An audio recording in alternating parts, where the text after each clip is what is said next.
حضرت عبداللہ ابن عمر رضی اللہ تعالی عنہما سے منقول ہے، وہ فرماتے ہیں کہ لم یکن رسول اللہ صلی اللہ علیہ وسلم یدع هؤلاء الکلمات اذا اصبح و اذا امسا۔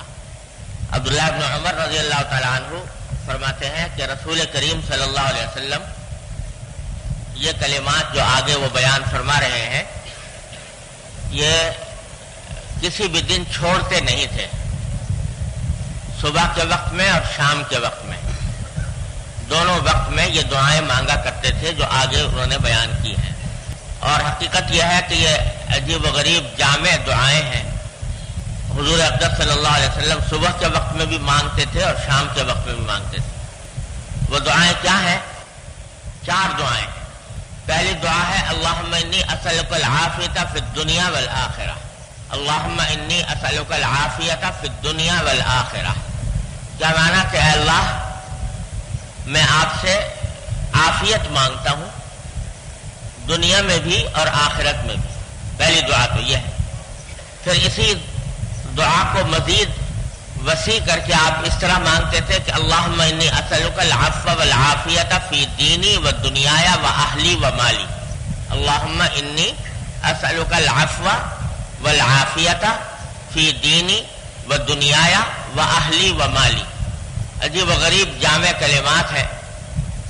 فرمایا کہ اے اللہ میں آپ سے ایک تو معافی طلب کرتا ہوں، میری طرف سے جو خطائیں ہوئی ہوں، جو گناہ سرزد ہو گئے ہوں، عبادات کی ادائیگی میں جو کوتاہی ہوئی ہو، ان سب سے معافی طلب کرتا ہوں۔ تو معافی کا لفظ ایک لفظ ہے لیکن اس میں سبھی کچھ آ گیا، ہر قسم کی کہ گناہ بھی آ گئے کہ اگر کوئی گناہ مجھ سے سرزد ہوا ہو تو اللہ اس کی معافی مانگتا ہوں، اور اللہ جل جلالہ کے حقوق کی ادائیگی میں اور اللہ تبارک و تعالیٰ کی بندگی اور عبادت میں جو کوتاہی ہوئی ہے اس کی بھی معافی مانگتا ہوں۔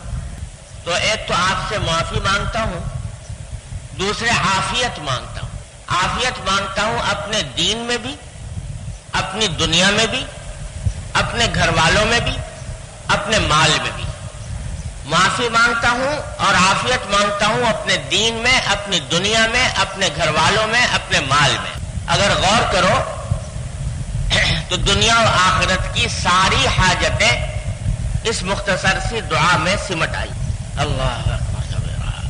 2 لفظ ہیں، ایک عفو ایک عافیت۔ عفو یعنی معافی، اور عافیت کے معنی اردو میں بھی عافیت کا استعمال ہوتا ہے کہ جس سے آدمی کسی تکلیف میں نہ ہو بلکہ عافیت سے ہو، راحت سے ہو، اس کو عافیت کہا جاتا ہے۔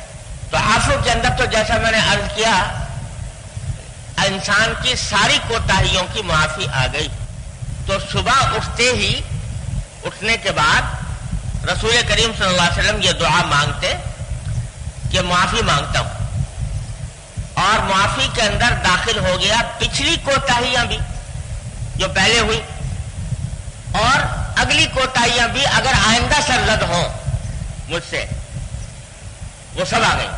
تو اگر یہ ایک جملہ جو ہے اللہم انی اسألک العفو، اے اللہ میں آپ سے معافی مانگتا ہوں، یہ اللہ تبارک و تعالیٰ کی بارگاہ میں قبول ہو جائے تو اگلے پچھلے سارے گناہ معاف ہو گئے اور ساری کوتاہیاں معاف ہو گئیں۔ ہر انسان، ہر مسلمان کو یہ شبہ رہتا ہے اور رہنا بھی چاہیے کہ میں جو کچھ عبادت بھی کرتا ہوں اللہ تبارک و تعالیٰ کی، تو وہ عبادت اس کا حق ادا نہیں ہو پاتا۔